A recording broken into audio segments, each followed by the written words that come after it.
Karan Singh class 8 science का chapter 1 crop production and management का तीसरा लेक्चर हम लेने जा रहे हैं। तब तक आप इस वीडियो पर बने रहें। अब इसमें पिछले क्लास में हमने पढ़ा था प्लॉइंग के बारे में, लेवलिंग के बारे में और मैनरिंग के बारे में। प्लॉइंग, लेवलिंग एंड मैनरिंग के बारे में पढ़ा था। तो प्लॉइंग, लेवलिंग और मैनरिंग में हमने देखा था कि प्लॉइंग जो है वो ट्रैक्टर से या बुल्लॉक से होता है। तो प्लॉइंग में बहुत बड़े बड़े क्रम्स होते हैं, क्रैम्प्स होते हैं और वो निकल के आते हैं। तो बड़े बड़े जो मिट्टी के ढेले होते हैं वो सोइंग के समय के लिए ठीक नहीं होंगे, इसलिए उनको लेवलर से लेवल किया जाता था। तो प्लॉइंग के बारे में हम दिखाए थे कि प्लॉ शेयर कैसा होता है या प्लॉ कैसा होता है। उसमें प्लॉ शेयर होता है, शाफ्ट होता है और बीम होता है। तो बीम जो होता है वो बुल्लॉक्स के सर पर लगा रहता है और प्लॉ शेयर जमीन में ऊपर से हैंडल से प्रेस किया जाता है। दूसरा हम लोग लेवलर के बारे में पढ़े थे। मिट्टी को चिकनी बनाने के लिए, मिट्टी को समतल बनाने के लिए, लेवल करने के लिए लेवलर का प्रयोग होता था। और फिर इसके बाद उसमें कभी कभी मैनरिंग पहले कर दिया जाता है क्योंकि न्यूट्रिएंट रिच हो जाए, सॉइल हमारा न्यूट्रिएंट रिच हो जाए। तो बच्चों इस क्लास में हम पढ़ने जा रहे हैं सोइंग। अब जो है हमारा अगला टॉपिक है सोइंग। सोइंग हमारा अगला टॉपिक है सोइंग। सोइंग का अर्थ क्या होता है ये हम जानेंगे। सोइंग में क्या करते हैं तो इसमें है it is the process of scattering seed. ये क्या है? It is the process of scattering seed in. ये प्रोसेस है सीड के स्कैटरिंग का। सीड्स लोग फार्मर लोग ले जाते हैं, जमीन सब लेवल वगैरह कर दिया जाता है। मैनरिंग के बाद सीड्स को ले जाके वो खेत में छिड़कते हैं। तो seeds in the ground soil, seeds in the ground soil, seeds in the ground soil. Scatter करते हैं सीड कहां? ग्राउंड सॉइल में। For growing crops, for growing crops, crop को ग्रो कराने के लिए, फॉर ग्रोइंग क्रॉप्स। यहां पर स्टूडेंट क्रॉप को ग्रो कराने के लिए फार्मर्स सीड को स्कैटर करते हैं ग्राउंड सॉइल में ताकि फसल जो है वो जन्म में उसमें पौधे लग सके, मतलब कि वो आसानी से सो हो जाए। तो सोइंग का प्रोसेस जो है कि स्कैटरिंग ऑफ सीड, इसमें जो प्रक्रिया आती है वो सीड को स्कैटर करते हैं, सीड को खेत में स्कैटर करते हैं। आप मैनुअली भी करते हैं और आज के आधुनिक युग में सीड ड्रिल्स जो ट्रैक्टर के साथ होता है उससे किया जाता है। तो सीड्स को लेके हम लोग मिट्टी में ऐसे ऐसे करके उनको स्कैटर किया जाता है। तो स्कैटरिंग करते हैं और उससे क्या होता है कि हमारा क्रॉप्स आगे चल के तैयार होता है कुछ समय के बाद। तो वो ग्राउंड से स्कैटरिंग कहां होता है? ग्राउंड सॉइल में स्कैटरिंग होता है। तो सीड को स्कैटरिंग करने के लिए जो प्रक्रिया है कि पहले जो भी हम लोग सीड्स लेते हैं वो सीड्स पहले हम सिलेक्ट करते हैं whether the seed is healthy और नॉट। सबसे पहली है कि सिलेक्शन ऑफ सीड, सीड का कैसे चुनाव किया जाए। मान लीजिए कि जो भी आप सीड्स ले रहे हैं उनमें या तो कोई रोग हो या उसमें कुछ दाना ही नहीं हो या वो उचित क्वालिटी का नहीं हो। वैसे सीड्स का सिलेक्शन अगर करेंगे तो हमारे फसल्स के लिए हमारे प्रोडक्शन जो होगा वो बाधित होगा, प्रोडक्शन नहीं मिल पाएगा या रोग जनित क्रॉप हो जाएगा। तो दिस इज नॉट, हमको उतना याइल्ड नहीं मिल पाएगा, क्रॉप याइल्ड बहुत कम मिल पाएगा। तो ऐसे केसेस में किसान लोग क्या करते हैं कि ये लोग सीड्स का सिलेक्शन करते हैं। तो सीड्स का चुनाव कैसे किया जाता है? सीड्स को ये लोग लेके पानी जो होता है बर्तन उसमें डाल देते हैं। जैसे वो पानी में डालते हैं तो जो सीड्स या तो किसी तरह से इन्फेक्टेड है या किसी तरह से उनको बोने लायक नहीं है वो हल्के होते हैं, और जितने भी स्पॉइल्ड सीड होते हैं वो हल्के होते हैं और पानी के ऊपर आ जाते हैं। स्पॉइल्ड सीड, हेल्दी सीड्स क्या होते हैं? नीचे बैठ जाते हैं। तो ये होता है सिलेक्शन का, सीड्स का सिलेक्शन। तो पहले क्या होता है कि selection of seeds, selection of seeds. Selection of seeds के लिए क्या करते हैं? Seeds are kept in water, seeds को पानी के अंदर डाला जाता है। Seeds are kept inside the water. तो इसमें क्या होता है कि कि स्पॉइल्ड सीड जो होते हैं, स्पॉइल्ड सीड फ्लोट, और जो हेल्दी सीड्स होते हैं वो सेटल हो जाते हैं। Healthy seed settles at the bottom, settles at bottom. जो स्वस्थ सीड होते हैं, जो कहीं से संक्रमित नहीं होते हैं, वो नीचे में बैठ जाते हैं। तो इसमें क्या होता है कि सबसे हम लोग पानी में सीड्स को लेके डाल देते हैं। पानी में सीड्स को डालने के पीछे सबसे पहला कारण है कि ये पानी है, मान लीजिए इसमें अगर सीड्स पानी, अगर इसमें सीड्स डाला गया तो सीड्स को डालने के बाद क्या होता है कि सीड्स जो होते हैं वो या तो मिट्टी के नीचे ऐसे बैठ गए, जो बैठे हुए सीड है सेटल सीड है, जो मिट्टी के नीचे बैठ गए सीड, और सेटल सीड, और इसको बोलते हैं सेटल्ड सीड। जो सीड नीचे बैठ जाते हैं वो हेल्दी होते हैं, हेल्दी, और उन्हीं का चुनाव किया जाता है बोने के लिए। और वैसे सीड्स जो खराब होते हैं वो फ्लोट करते हैं वाटर के सरफेस पर। बेकार जो बीज होते हैं वो पानी के सरफेस पर ऐसे फ्लोट करते हैं। तो ये सीड्स जो हो गए स्पॉइल्ड सीड हो गए, स्पॉइल्ड सीड्स। तो इस तरह से किसान भाई लोग अपने सीड्स का चयन करते हैं। तो इस तरह से इनका चयन होता है, सिलेक्शन ऑफ सीड्स होते हैं। अब सिलेक्शन ऑफ सीड्स के बाद होती है कि हेल्दी सीड्स हेवी होंगे और अनहेल्दी सीड्स क्या होंगे, हेल्दी सीड्स हेवी। जो भी हेल्दी सीड्स होगा, healthy seeds heavy, healthy seeds heavy होंगे, सीड्स हेवी। और स्पॉइल्ड सीड्स क्या होंगे, लाइट होंगे, लाइट, और ये फ्लोट करेंगे, तैरेंगे, ये तैरते रहेंगे। तो ये हुआ सोइंग के पहले जो हम सिलेक्शन करते हैं सीड्स का कि कौन हेल्दी है या कौन स्पॉइल्ड सीड है। तो ये था हमारा सिलेक्शन ऑफ सीड्स। सीड्स का चुनाव जब हो जाता है तो उनको हम लोग क्या करते हैं, सोइंग, मेथड्स ऑफ सोइंग। अब हम लोग सोइंग के मेथड्स को जानेंगे। सोइंग के मेथड्स में हम लोग चलेंगे तो 2 मेथड्स हम लोग अपनाते हैं सोइंग का। मेथड्स ऑफ सोइंग, यहां पर मेथड्स ऑफ सोइंग, यहां पर हम लोग मेथड्स ऑफ सोइंग की प्रक्रिया का बात करेंगे। Methods of sowing. तो मेथड्स ऑफ सोइंग में 2 तरह से हम लोग सोइंग करते हैं, या तो विथ हैंड, पहला हम लोग सोइंग करते हैं बाय हैंड, पहला होता है बाय हैंड, और दूसरा हम लोग ये ट्रैक्टर के सहायता से इसमें सीड ड्रिल से किया जाता है, सीड ड्रिल। ये सीड ड्रिल से होता है और ये हाथ से होता है। अब हम लोग क्या करेंगे कि बाय हैंड जो होता है इसको कहते हैं मैनुअली, मनुष्य के द्वारा, मैनुअली, ये मनुष्य के द्वारा हो रहा है, मैनुअली इसको कहते हैं। और मैनुअली, और इस प्रोसेस को scattering of seeds manually is called broadcasting. Scattering of seeds by hand, that is manually is called broadcasting। इसको क्या करते हैं हम लोग, ब्रॉडकास्टिंग करते हैं, ब्रॉडकास्टिंग। सीड्स को हाथ से जमीन पर छिड़क देना ऐसे करके, ये ब्रॉडकास्टिंग हो गया, दिस इज कॉल्ड ब्रॉडकास्टिंग। इसमें seeds are taken in hand और स्कैटर्ड कर देते हैं, अपने हिसाब से प्रॉपर डिस्टेंस पर उनको हम स्कैटर्ड कर देते हैं। अब this method is not good, ये मेथड क्या है, this method is not good. ये क्यों अच्छे मेथड नहीं है, इनके बारे में जानेंगे। जैसे कि स्कैटर कर रहे हैं सीड्स, तो बहुत सारे सीड्स एक ही जगह पर गिर जाएंगे, बहुत सारे सीड्स को इक्वल स्पेसिंग नहीं होगा, मतलब कि इक्वली स्पेस नहीं होंगे, सीड्स या तो क्राउडेड हो जाएंगे या इक्वल डेप्थ पर नहीं जा पाएंगे। तो ये मेथड जो होता है गुड नहीं है। मान लीजिए कि हम सीड को स्कैटर कर रहे हैं, 10-20 सीड जो है एक ही साथ ग्रो कर गए, कुछ ऐसे, कुछ डेप्थ में गए, कुछ इक्वल डेप्थ में नहीं जा पाए, तो ये जो ब्रॉडकास्टिंग मेथड है ये नॉट गुड है, broadcasting method is not good. ये क्यों गुड नहीं है इसके बारे में हम लोग पढ़ेंगे। इसमें क्या होता है, method is not good, this method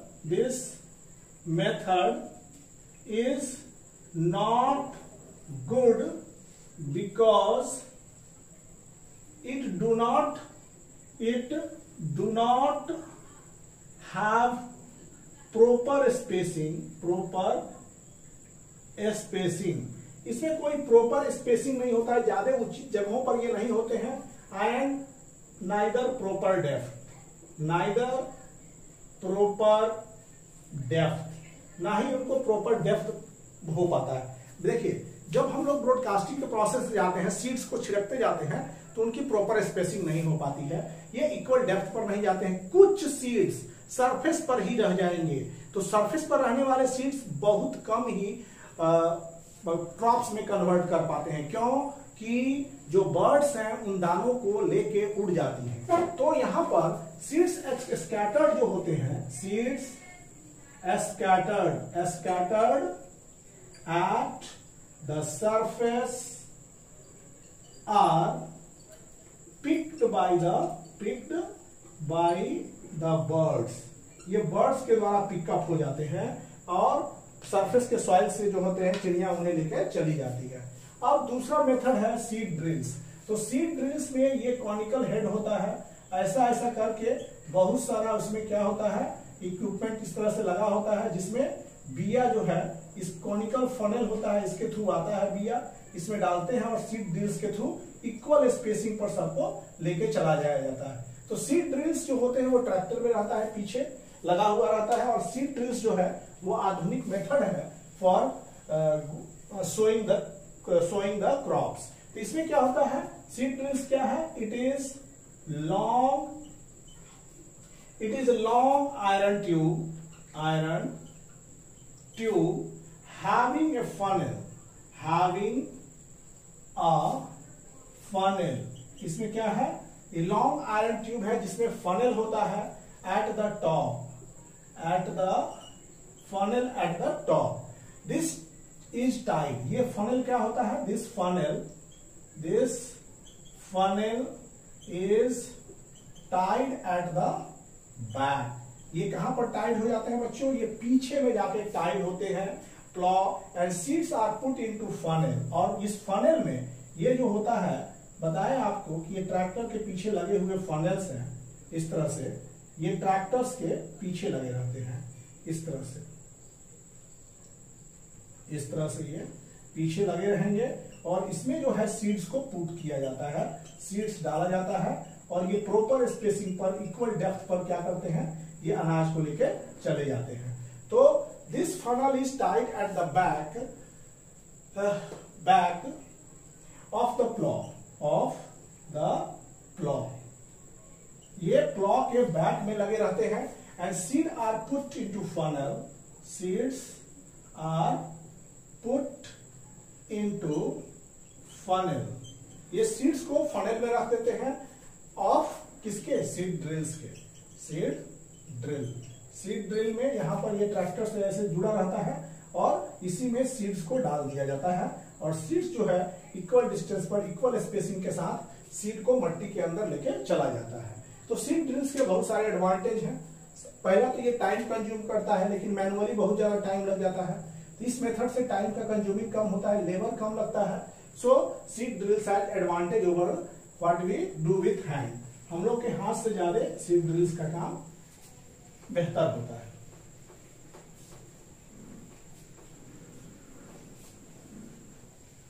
अब इसमें हम लोग चलेंगे कि प्रिकॉशन फॉर सोइंग सीड। अगर हम सीड को बोने जा रहे हैं, ये तो मेथड्स था, अब हम लोग किस प्रिकॉशन को फॉलो करेंगे। प्रिकॉशंस हम लोगों ने अभी तक क्या पढ़ा कि सीड दो तरह से हम लोग सीड को सो कर सकते हैं। पहला हम लोग कर सकते हैं बाई हैंड, और दूसरा बोन कर सकते हैं ड्रिल्स के द्वारा में, सीड ड्रिल्स के द्वारा में। सीड ड्रिल्स जो है वो ट्रैक्टर से होता है, और जो सोइंग होता है बाई हैंड्स होता है वो मैनुअली होता है इसमें। तो हम लोग सीड्स को बोने के पहले क्या प्रिकॉशन लेंगे, तो precaution for sowing seed, caution for sowing seed के लिए कौन सा प्रिकॉशन हम लोग लेंगे। तो पहला तो आप जरूरी है कि सीड्स को बोने के पहले जो सावधानी ली जाती है, अगर हम हैंड से कर रहे हैं, तो पहला है प्रॉपर डिस्टेंस पर होना चाहिए, सारे सीड्स एक साथ नहीं होने चाहिए। Seeds are at proper distance, equal depth, मतलब कुछ डेप्थ में होना चाहिए। ऐसा नहीं कि प्रॉपर डिस्टेंस पर नहीं होंगे तो वो ओवर क्राउड हो जाएंगे। और कुछ डेप्थ मतलब कि बहुत ज्यादा डेप्थ भी नहीं होना चाहिए, ताकि उनको क्या करे कि वो उग ही ना पाए, ना ही ज्यादा डेप्थ पर हो, और ज्यादा डेप्थ पर सीड्स जो है वो ब्रीथ नहीं कर पाएंगे। तो सीड्स शुड बी, पहला प्रिकॉशन हम क्या ले रहे हैं, first precaution is seeds should be sown at right depth, उनको उचित गहराई में in the soil, seeds should be sown at right depth in the soil, इनको मट्टी में उचित गहराई तक ले जाना चाहिए। क्यों कि अगर वे सरफेस पर होंगे, इफ एट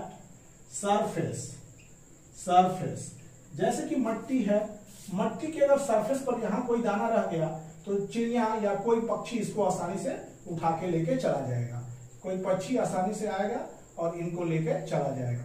तो सीड्स अगर सरफेस पर रहेंगे तो बर्ड्स के निशाने पर रहेंगे, चिड़ियों के निशाने पर रहेंगे, और ये चिड़िया सरफेस की जितनी भी सीड्स हैं उनको खा जाएंगी। तो if at surface they are eaten by birds, they are eaten by birds, उनको हम लोग चिड़ियों के सहारे क्या कर सकते हैं, चिड़िया उन्हें खा जाएंगी। दूसरा, if at depth, अगर बहुत गहरे चले गए तो they cannot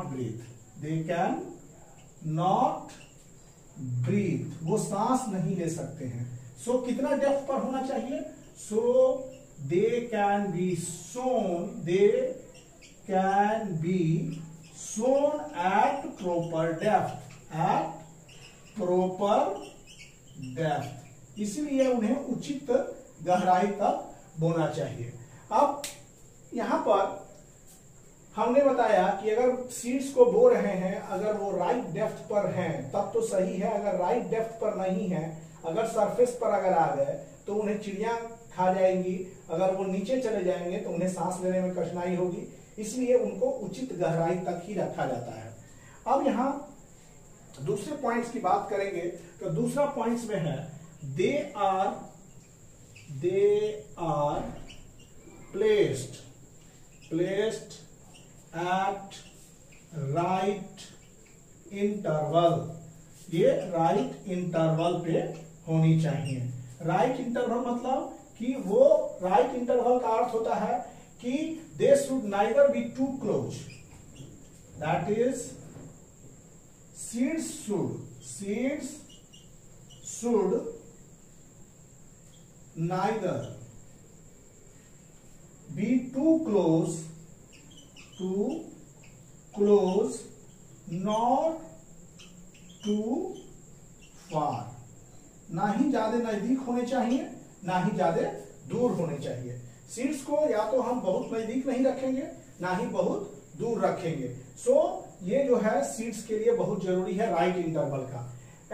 अप्रोक्स मान लीजिए कि बहुत नजदीक है तो at closer distance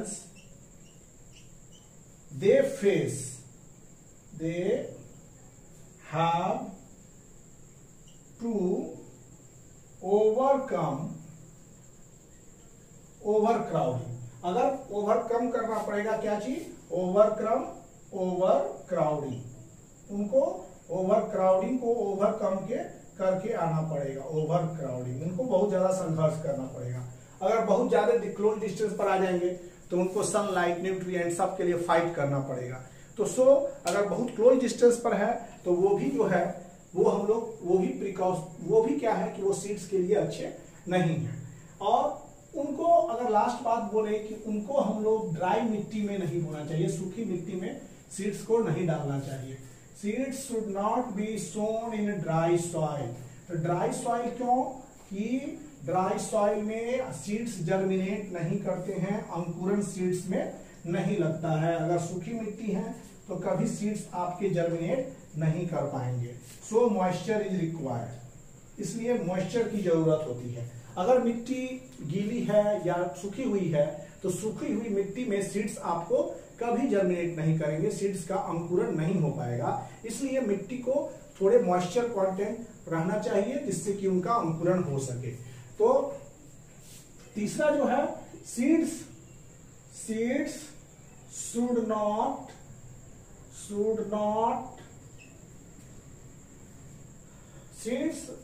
not be sown, seeds must not be sown in dry soil, seeds must not sown in dry soil, sown in dry soil। इन्हें जो है सूखी मिट्टी में हम लोगों को नहीं करना चाहिए। क्यों? Seed must not be sown in dry soil because in dry soil seed do not germinate। Moisture और नमी चाहिए सीड को जर्मिनेशन के लिए। सीड्स मॉइस्चर इज नेसेसरी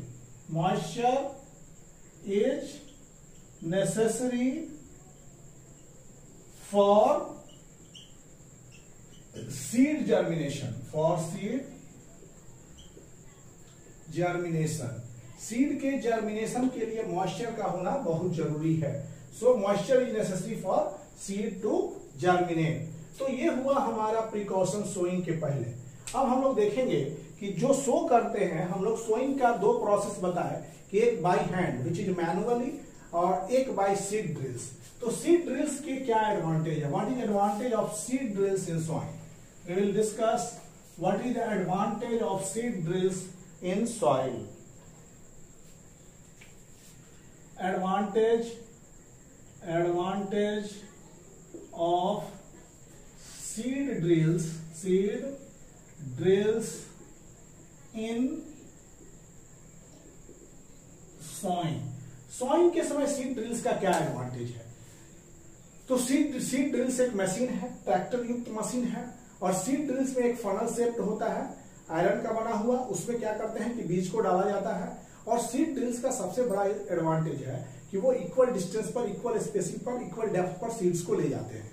तो एडवांटेज सीड के सोइंग में यही चाहिए, इक्वल डिस्टेंस, मतलब प्रॉपर स्पेसिंग चाहिए, प्रॉपर डेप्थ चाहिए। तो ये बहुत इंपॉर्टेंट होता है। तो यहां पर सीड ड्रिल्स का the seeds are sown at correct depth. इसमें क्या होता है एडवांटेज में? दे आर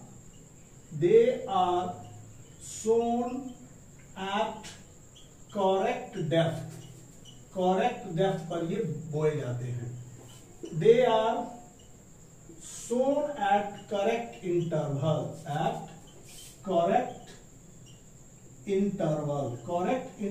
पर इनको क्या कहते हैं? रखा जाता है। By seed drills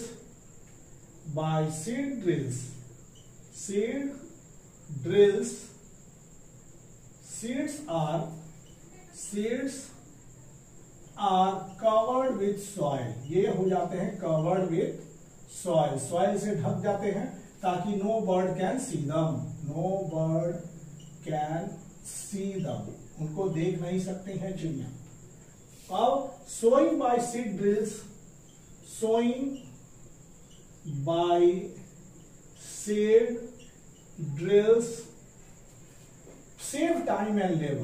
save time and labor। एक बहुत इंपॉर्टेंट भूमिका निभा रहा है कि सीड ड्रिल्स हमारे समय और लेबर को बचाते हैं। So seed drills are very important. Seed drills हमारे समय और श्रम दोनों को बचाते हैं।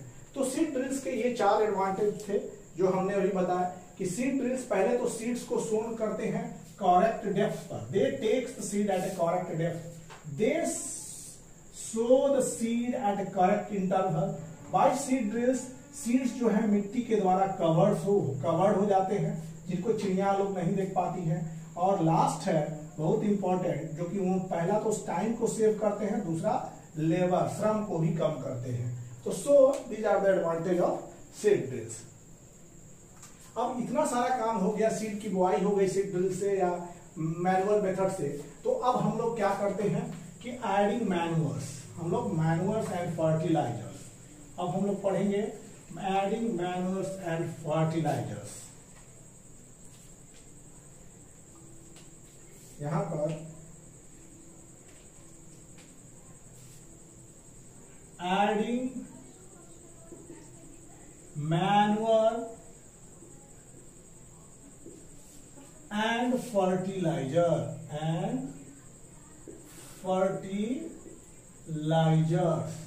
हम लोग क्या डाल रहे हैं, खाद और फर्टिलाइजर्स।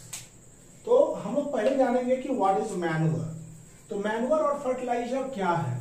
तो देखिए, हम सबसे पहले बात बताएंगे कि जब भी मिट्टी में फसल उगते हैं तो मिट्टी की कटाई हो जाती है, तो बार बार फसल को लगाने से मिट्टी की फर्टिलिटी भी फर्टाइल भी कम होने लगती है, मिट्टी की उर्वरा शक्ति भी कम होने लगती है।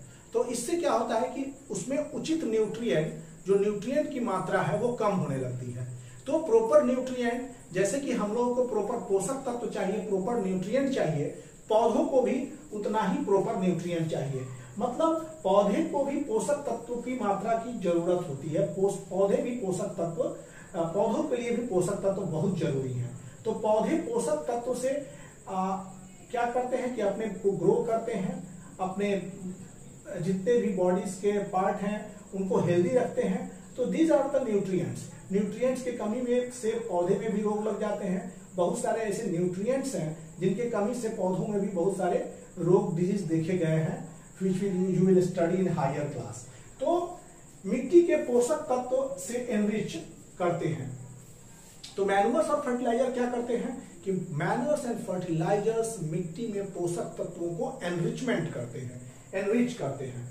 तो कंटिन्यूअस कुछ जगहों पर देखिए क्या होता है, कुछ जगहों पर, कुछ प्लेसेस पर कि फसल के बाद फसल, जैसे कि धान लगा, धान में चावल के फसल के बाद दलहन, दलहन के बाद भी, तो बीच में जो दलहन आया वो बहुत ही इंपॉर्टेंट हो जाता है। इंपॉर्टेंट इसलिए हो जाता है कि दलहन की फसल जो है वो नाइट्रोजन को उसके रूट्स में, दलहन के रूट्स में, मतलब लेगुमिनस प्लांट के रूट्स में राइजोबियम बैक्टीरिया होता है, और this rhizobium bacteria atmospheric nitrogen को फिक्स करते हैं अपने रूट नोड्यूल्स में, और फिक्स करके वो सॉल्युबल नाइट्रेट्स में बना देते हैं। और मिट्टी में जो सॉल्युबल नाइट्रेट्स बनता है उनको रूट से पौधे ले लेते हैं। तो नाइट्रोजन लेने की क्षमता जो है बढ़ जाती है इन पौधों को लगाने से। तो इस तरह की प्रक्रिया अपनाई जाती है। तो हम लोग क्या करते हैं कि manure and fertiliser, the substance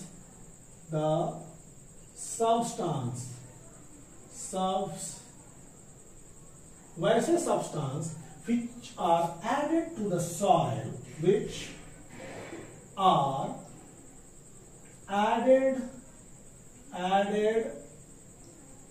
to the soil, which are added to the soil in the form of nutrient for healthy growth of plant, for healthy growth of plant, healthy growth of plant are called manure and fertilizer, इनको हम लोग manner और fertiliser कहते हैं। Fertiliser वैसे substance जो added to the soil, वैसे पदार्थ जिनको हम मिट्टी में न्यूट्रिएंट्स के रूप में डालते हैं ताकि for healthy growth of plant, जिनसे प्लांट का ग्रोथ जो है वो बहुत स्वस्थ रहे, ग्रोथ उनका बहुत स्वस्थ रहे, तो ऐसे growth of plant are called manuals and fertilisers. Substance जो प्लांट के हेल्दी ग्रोथ के लिए रिक्वायर्ड होते हैं न्यूट्रिएंट के रूप में, उनको हम लोग फर्टिलाइजर्स एंड मैनुअर्स कहते हैं। सो यहाँ पर adding manure and fertilisers is very necessary. हमारी मिट्टी जो है लगातार न्यूट्रिएंट, लगातार मिनरल्स को, पौधों को सप्लाई करती रहती है, लेकिन उसकी भी सप्लाई क्षमता जो है टॉप मोस्ट सॉइल की खत्म हो जाती है। इसके लिए हम लोग मिट्टी को न्यूट्रिएंट रिच बनाने के लिए ये मैनुअर एंड फर्टिलाइजर्स डालते हैं। मैनुअर एंड फर्टिलाइजर हम लोग डालते हैं। तो इसमें मैनुअर, पहला हम लोग पढ़ेंगे मैनुअर क्या है। मैनुअर जो है वो ऑर्गेनिक सब्सटेंस, देखिए मैनुअर में one of the most important thing ये क्या है, ये है ऑर्गेनिक सब्सटेंस। ऑर्गेनिक सब्सटेंस, ये ऑर्गेनिक सब्सटेंस है obtained from the decomposition of plant, obtained from the decomposition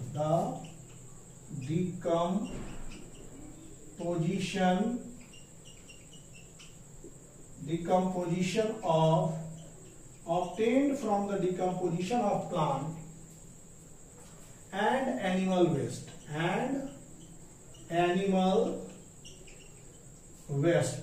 और एनिमल वेस्ट। देखिए मैनुअर क्या है, एक ऑर्गेनिक सब्सटेंस है जो obtained from the decomposition of plant and animal waste, पौधे और एनिमल वेस्ट के डिकम्पोजिशन से प्राप्त होता है, तो इसको बोलते हैं हम लोग मैनुअर बोलते हैं। ये मैनुअर एकदम याद रखिए कि ऑर्गेनिक सब्सटेंस है जो प्लांट और एनिमल वेस्ट के डिकम्पोजिशन से प्राप्त होता है। ये मिट्टी में ह्यूमस को बढ़ाते हैं और न्यूट्रिएंट रिच बनाते हैं। तो उसके लिए फार्मर लोग क्या करते हैं, इसको देखा जाए। What do the farmer do?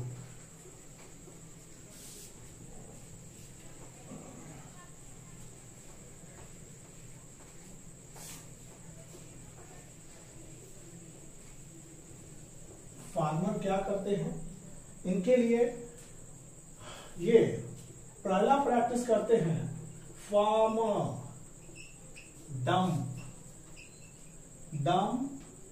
plant and animal, dump plant and animal waste and plant and animal waste, dump plant and animal waste in pits, गड्ढों में डाल देते हैं, pits at open place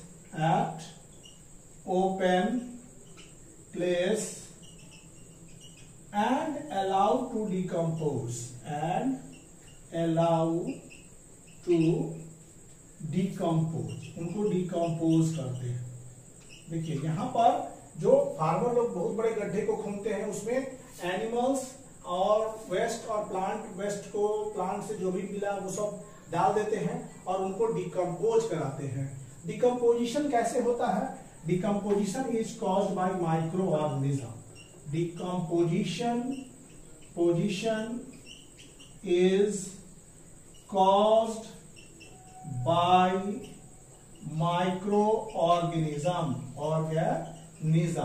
ये डिकम्पोजिशन जो है ये माइक्रो ऑर्गेनिज्म से किया जाता है। डिकम्पोजिशन छोटे छोटे सूक्ष्म जीव जैसे बैक्टीरिया, फंजाई, इनका डिकम्पोज करती है। डिकम्पोजिशन होता है माइक्रो ऑर्गेनिज्म के सहायता से। डिकम्पोज्ड जो मैटर है, डिकम्पोज्ड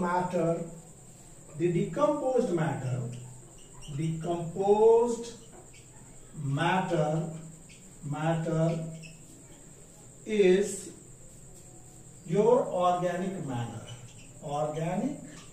मैनर। ये आपका कार्बनिक खाद हो गया, मैनर, ऑर्गेनिक मैनर। और इसी को हम लोग ऑर्गेनिक मैनर या मैनर के रूप में यूज करते हैं। मैनर का अर्थ ही है कि ऑर्गेनिक, ये मैनर है।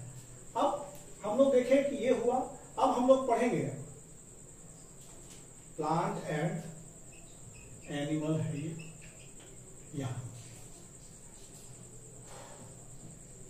अब हम लोग पढ़ेंगे fertilisers, we will study fertilisers. ये हमारा मैनुअल हो गया। अब हमारा जो है क्लास वो है फर्टिलाइजर का। हम लोग फर्टिलाइजर के बारे में पढ़ेंगे।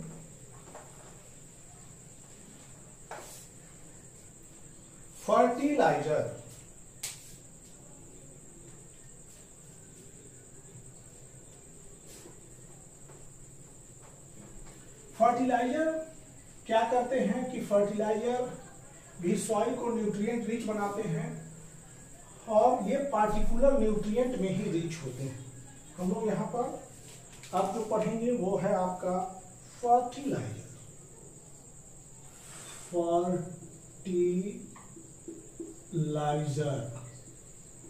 फर्टिलाइजर इसके बारे में पढ़ेंगे। These are rich in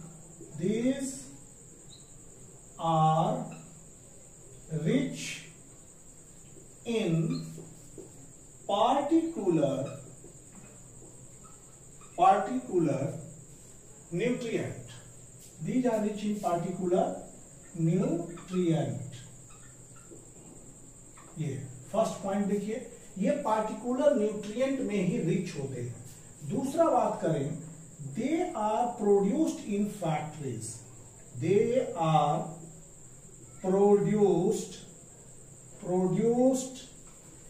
in factories. ये फैक्ट्रीज में प्रोड्यूस किए जाते हैं। जैसे यूरिया की फॉर्मूला की बात करेंगे तो NH2CO NH2। यूरिया के बाद है आपका अमोनियम सल्फेट। एक हो गया ammonium sulphate. You can ammonium sulphate, ये हो गया अमोनियम सल्फेट। ये इसका फॉर्मूला हो गया। NPK फर्टिलाइजर्स, अब है NPK फर्टिलाइजर्स। N का अर्थ हो गया यहां नाइट्रोजन, P से हो गया फॉस्फोरस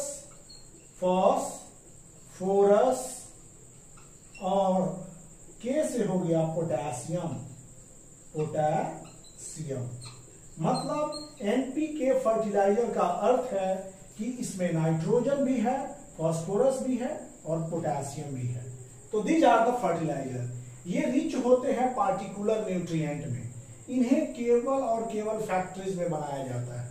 जैसे बात करते हैं यूरिया, अमोनियम सल्फेट और NPK फर्टिलाइजर्स।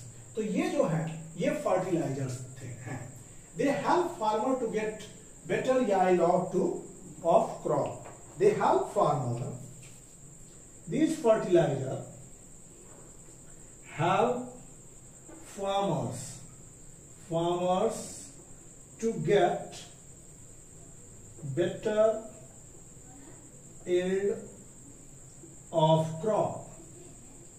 क्रॉप का अच्छा उत्पादन देते हैं ये फर्टिलाइजर्स। लेकिन ये कुछ मैनर के अपेक्षा ये थोड़े हार्मफुल हैं, ये उतने सही नहीं है। तो ये है हमारे फर्टिलाइजर्स। तो फर्टिलाइजर्स में अब हम लोग पढ़ेंगे हार्मफुल इफेक्ट इनके होते हैं। Harmful effect of fertilisers. अब हम लोग स्टूडेंट्स पढ़ेंगे harmful effect of fertiliser. Now हम लोग पढ़ने जा रहे हैं हार्मफुल इफेक्ट ऑफ फर्टिलाइजर्स। यहां पर हार्मफुल इफेक्ट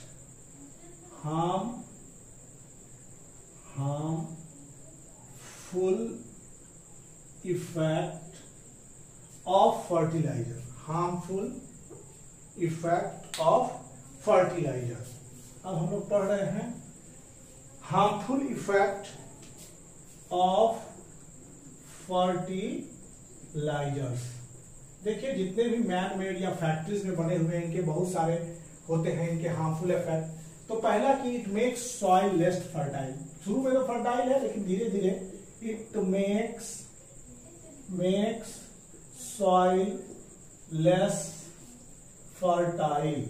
ये आपके सॉइल को कम से कम उपजाऊ बनाता है। And this fertilisers it acts as a source of water pollution. Source of water pollution.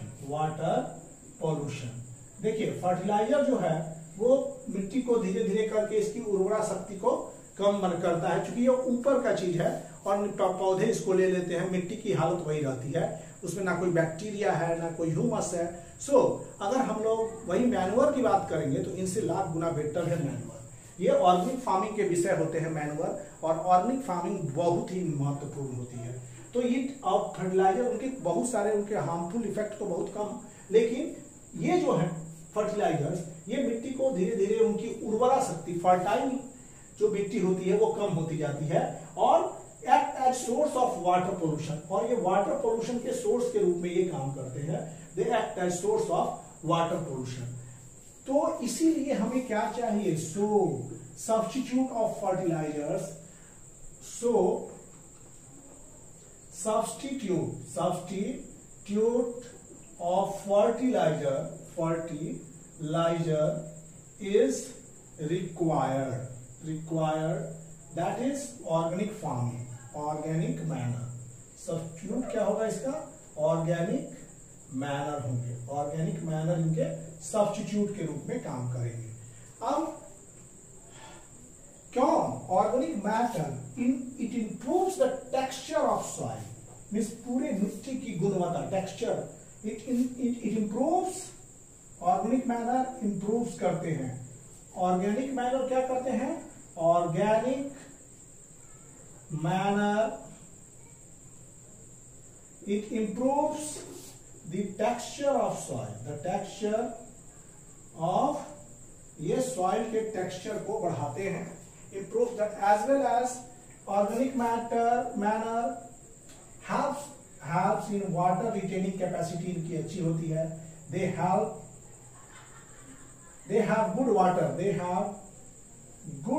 retaining capacity, good water retaining capacity, इनकी वाटर रिटेनिंग कैपेसिटी अच्छी होती है।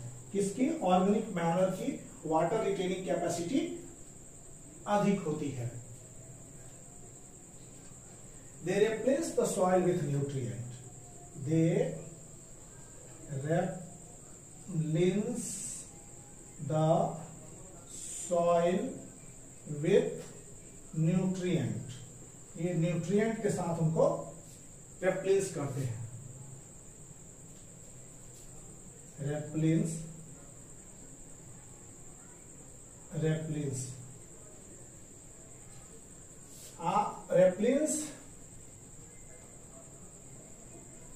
replaces the soil with nutrient।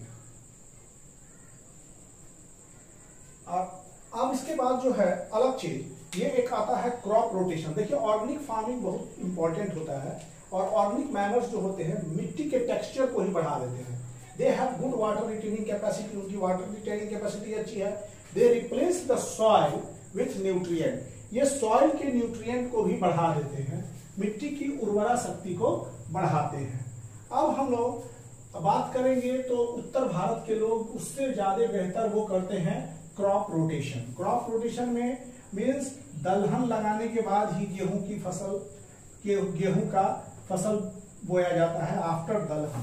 Legumes plant जो होते हैं वो काफी important होते हैं। Leguminous plant are most important because उनके रूट्स में जो होते हैं, उनके रूट्स में राइजोबियम बैक्टीरिया सर्वाइव करते हैं। Roots have rhizobium bacteria and this rhizobium bacteria fixes the nitrogen, atmospheric nitrogen to the soil.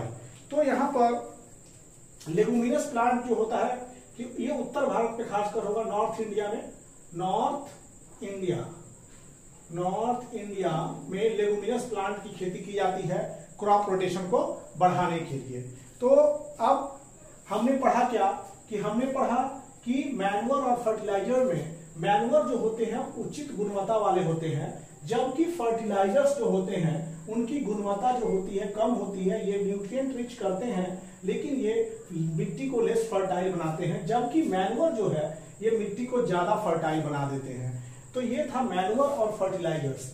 तो स्टूडेंट्स, अब जो है आज के क्लास में हम ये लेक्चर 3 चैप्टर 1 का क्रॉप प्रोडक्शन और management, this crop production and management is most important chapter, and इस क्लास में हम इस क्रॉप मैनेजमेंट का चैप्टर जो है आज हम खत्म करने जा रहे हैं। और ये लेक्चर 3 है और 3 के साथ चैप्टर 1 की फिनिशिंग कर रहे हैं। और 3 के साथ हम अगले लेक्चर में, अगले वीडियो के साथ अगले लेक्चर में आपसे फिर मिलेंगे। तब तक के लिए thank you. Please like, share and subscribe the channel.